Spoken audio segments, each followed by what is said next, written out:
Para hindi palaging maglalag ang iyong Facebook account at para din mabawasan ang storage ng iyong phone kung gusto mong malaman panoorin mo ang video. Pero bago tayo magsimula, shoutout nga pala kay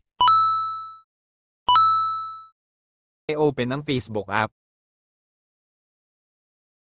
Pindutin ang iyong profile. Pindutin ang tatlong tudlok. Piliin ang activity log. At dito guys hanapin ang videos watch. Pindutin ang videos watch.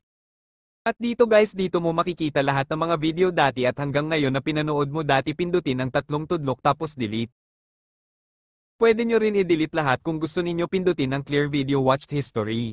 Pindutin ang clear. Pagkatapos mong ma-clear pindutin ang back arrow sa taas para ma-refresh. Pagkatapos balik ka sa videos watched check mo kung na-clear na lahat.